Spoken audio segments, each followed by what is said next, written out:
Everyone, this is professor M H और आज के इस वीडियो में we will discuss lecture number 4 investment analysis and portfolio management TYBMS November 2022। क्वेश्चन नंबर 4 पूछा गया था 15 मार्क के लिए। कैलकुलेशन ऑफ वेरियस रेशियो पूछा गया था, डिफरेंट टाइप के रेशियोज़। तो उसको कैसे याद रखना है, फॉर्मूला कैसे याद रखना है, फॉर्मेट कैसे बनेगा, कौन सा फॉर्मेट कब बनेगा, वो सब हम लोग यहाँ पे देखने वाले हैं।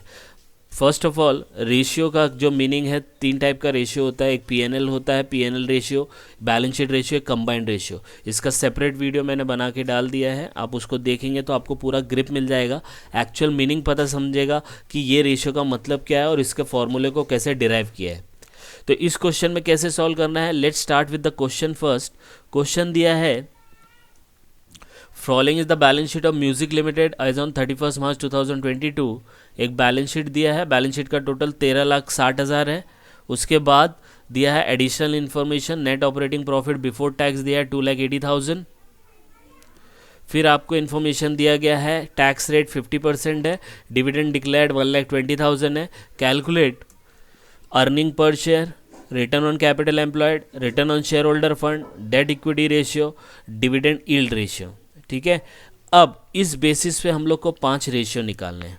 ओके, अब ये 5 रेशियो का मतलब क्या है, कौन कौन सा फॉर्मेट बनेगा, तो मैं आपको पहले बता दूं। अगर सिर्फ बैलेंस शीट होता और PNL होता, अगर दोनों के फॉर्मेट दिए होते तो आपको कोई अलग से फॉर्मेट बनाने की ज़रूरत नहीं है, जब तक क्वेश्चन में बोला ना जाए। ये क्वेश्चन में बोला नहीं है कि आपको फॉर्मेट बनाना है, तो फॉर्मेट नहीं भी बनाएंगे तो चलेगा।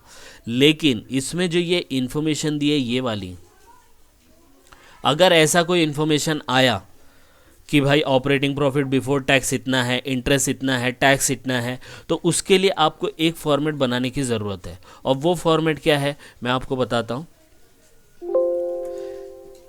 वो फॉर्मेट है ये वाला, सेल्स माइनस वेरिएबल। आपने देखा होगा, सेल्स माइनस वेरिएबल कंट्रीब्यूशन आता है, contribution minus fix cost, earning before interest and tax आता है, इंटरेस्ट माइनस करते बिफोर टैक्स आता है, टैक्स माइनस करते अर्निंग आफ्टर टैक्स आता है, प्रेफरेंस डिविडेंड माइनस करते हैं तो profit available to equity share holder आता है, इक्विटी डिविडेंड माइनस करते रेसिडुअल अर्निंग आता है। ये फॉर्मेट बनाना ज़रूरी है। ये फॉर्मेट हम लोग पहले से करते आ रहे हैं, तो ये फॉर्मेट हम लोग को याद हो चुका है कि भाई सेल्स माइनस वेरिएबल होता है, कॉन्ट्रीब्यूशन आता है, फिक्स कॉस्ट माइनस करते तो earning before interest and tax आता है, इंटरेस्ट माइनस करते हैं तो बिफोर टैक्स आता है अर्निंग, फिर प्रेफरेंस डिविडेंड माइनस करते हैं, प्रेफरेंस डिविडेंड के बाद इक्विटी डिविडेंड माइनस करते तब जाके रेसिडुअल अर्निंग आता है। ये फॉर्मेट कब बनाना है, तो मैंने आपको पहले भी क्वेश्चन में बताया था।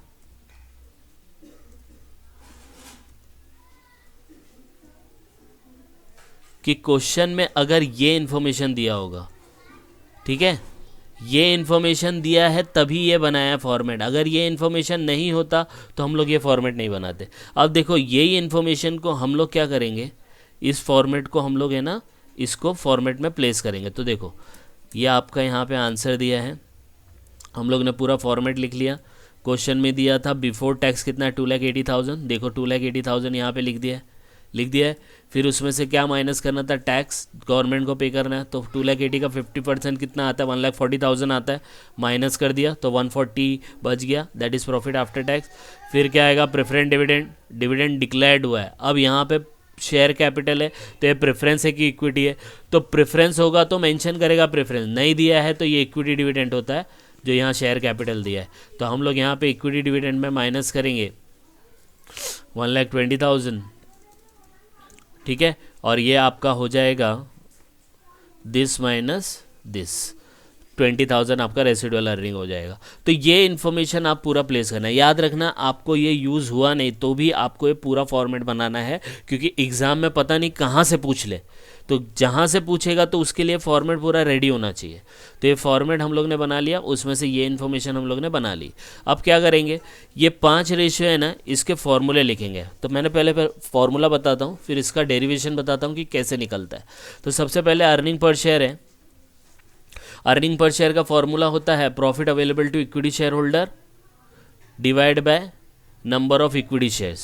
ठीक है, तो जितना भी प्रॉफिट अवेलेबल होगा इक्विटी शेयर होल्डर को उसको नंबर ऑफ शेयर से डिवाइड करेंगे। देखो नाम से ही पता चल रहा है ना, अर्निंग पर शेयर, एक शेयर कितना कमा के दे रहा है, तो जितना भी प्रॉफिट कमाया होगा वो डिवाइड बाय जितने भी शेयर्स होंगे वो डिवाइड करो, नंबर ऑफ शेयर्स आ जाएगा, अर्निंग पर शेयर आ जाएगा। आई बात समझ में? तो पहला ये फॉर्मूला हो गया। दूसरा फॉर्मूला क्या था? Return on capital employed. Capital employed का फॉर्मूला क्या है? Profit before tax into 100 divide by capital employed. अब देखो ये फॉर्मेट बनाया था, अब देखो यूज़ हो रहा है कि नहीं हो रहा है, तो इसलिए मैंने कहा था कि ये फॉर्मेट आपको बना लेना है जब आपको वो इन्फॉर्मेशन दिया होगा। तो ये अर्निंग बिफोर टैक्स है, तो अर्निंग बिफोर टैक्स कितना दिया? 2,80,000 दिया, तो 2,80,000 यूज़ करेंगे। और कैपिटल एम्प्लॉयड आपको पता है दो टाइप का बनता है, एक एसेट साइड का बनता है और एक लाइबिलिटी साइड का। तो अब आप बोलेंगे सर बिफोर ही टैक्स क्यों आया, आफ्टर टैक्स भी ले सकते थे। तो देखो क्या बोला है, कैपिटल एम्प्लॉयड जितना भी पैसा आपने लगाया है उसका return, return on capital employed. तो पैसा जितना भी लगाया, तो आप जब किसी बिजनेस में पैसा लगाते हो तो उससे जितना भी पैसा आएगा गवर्नमेंट को पे करने से पहले आप वो देखते हो। फिर गवर्नमेंट को तो पे करना, वो तो ऑब्लिगेशन है ही, आपको पे करना ही है, राइट। तो जितना भी आपने पैसा लगाया तो उससे कितनी कमाई हुई, इसलिए हम लोग उसको बिफोर टैक्स लेते हैं। तो before tax into 100 divide by capital employed. Capital employed का मतलब होता है जितना भी पैसा आपने लगाया। तो इसमें दो टाइप का होता है, एक एसेट साइड होता है और एक लायबिलिटी साइड होता है। वो मैं जब आपको सोल्यूशन बताऊंगा तब समझेगा, ठीक है। तो ये दूसरा आपका रेशियो हो गया। तीसरा रेशियो दिया share holder fund.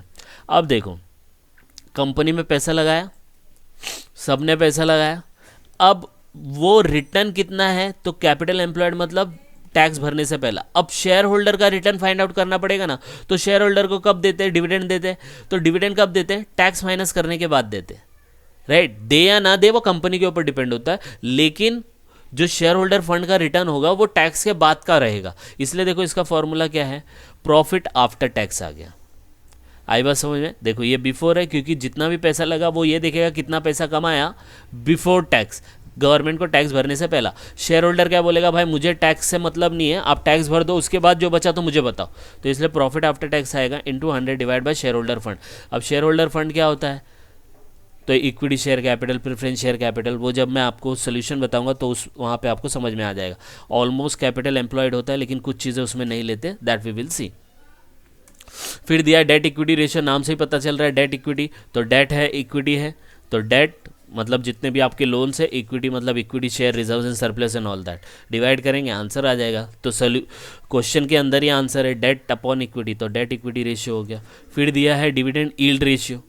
Dividend yield, yield बोला है कितना डिविडेंड कमाया, तो जितना डिविडेंड आपको मिला उसका मार्केट में भाव क्या चल रहा है इंटू 100।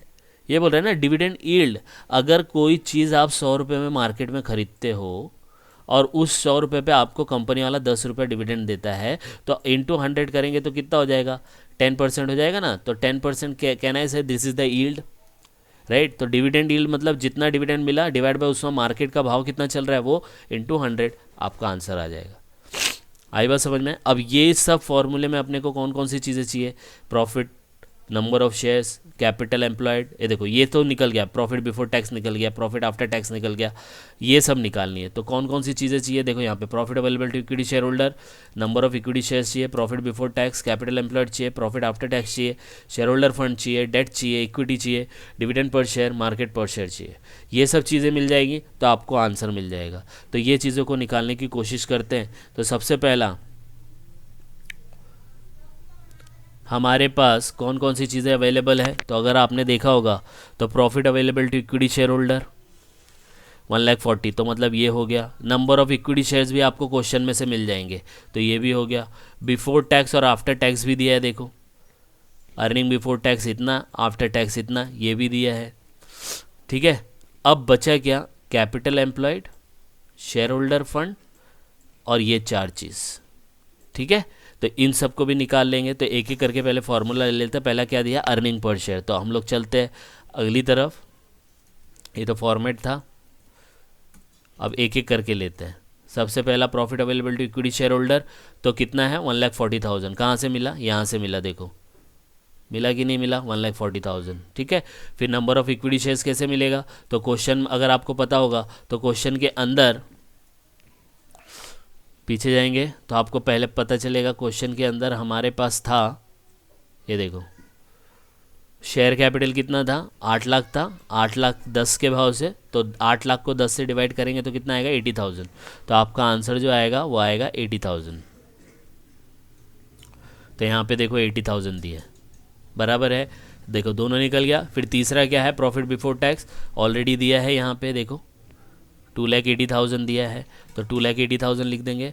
फिर कैपिटल एम्प्लॉयड है, कैपिटल एम्प्लॉयड के लिए हम लोग को क्या ज़रूरत है, जो बैलेंस शीट हम लोग ने यूज़ किया वो देखेंगे। तो जो बैलेंस शीट थी हमारे पास वो कौन सी थी, ये बैलेंस शीट थी। तो ये बैलेंस शीट आपको याद रखनी, share capital 8 lakh, 2 lakh debenture, तो इन सब को हम लोग टोटल कर लेंगे तो आपका आ जाएगा 8 लाख प्लस 2 12 लाख हो जाएगा।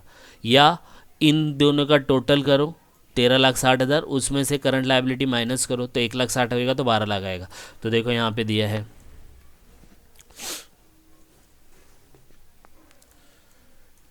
कैपिटल एम्प्लॉयड, देखो own fund plus borrowed minus fictitious asset और लॉस, तो ये सब है। तो equity share capital, preference share capital, reserves and surplus, ये सब आ जाएगा। फिक्टिशियस एसेट है तो माइनस करो, ठीक है। तो ये सब आ गया। तो 8 लाख प्लस 2 लाख प्लस 2 लाख, देखो ये आ गया, ठीक है। तो 12 लाख हो गया।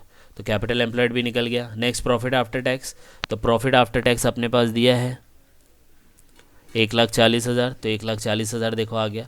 नेक्स्ट क्या चाहिए, share holder fund. Share holder fund भी आपका कितना हो जाएगा, सेम वही होता है जो ये दिया होता है, राइट। लेकिन क्या होता है, इसके अंदर ये बोरोड फंड नहीं लेते हम लोग, याद रखना। दोनों में डिफरेंस क्या है, कैपिटल एम्प्लॉयड में, कैपिटल एम्प्लॉयड मतलब पूरा पैसा जो बिजनेस में लगा, तो उसमें दोनों फंड होगा, अपना भी फंड होगा और बाहर वालों का भी होगा। लेकिन शेयर होल्डर फंड में सिर्फ अपना ही फंड होगा, बोरोड फंड नहीं होगा। तो इसके अंदर ये 2 लाख जो था वो डेट था, तो हटा देंगे तो 10 लाख आ जाएगा। ये देखो 10 लाख आ गया, ठीक है। फिर डेट है, डेट तो अभी पता बताया था 2 लाख है, तो 2 लाख आ गया, ठीक है। फिर इक्विटी है, इक्विटी भी सेम जो ये होता है वही है, same answer 8 lakh plus 2 lakh ये। तो कभी कभी शेयर होल्डर फंड बोला, इक्विटी बोला या आपको नेटवर्थ बोला, तो तीनों का मतलब सेम होता है, ये याद रखना है, ठीक है। फिर नेक्स्ट क्या दिया है, डिविडेंड पर शेयर। तो आपको पता है क्वेश्चन के अंदर डिविडेंड हम लोग ने डिक्लेयर किया था 1,20,000 और एक शेयर का भाव कितना है 10 है, तो 1,20,000 सॉरी नंबर ऑफ शेयर्स कितने हैं 80,000 है। कहाँ से पता चला, यहाँ से। ये 1,20,000 आपके क्वेश्चन में दिया है, चाहिए तो मैं आपको वापस लेके चलता हूँ क्वेश्चन की तरफ। देखो क्वेश्चन में दिया होगा आपको, ये देखो यहाँ पे दिया है डिविडेंड डिक्लेयर्ड। तो 1,20,000 और नंबर ऑफ शेयर्स यहाँ से मिले थे 8 लाख डिवाइड बाई 10 80,000। तो यहाँ पे हम लोग आ गए,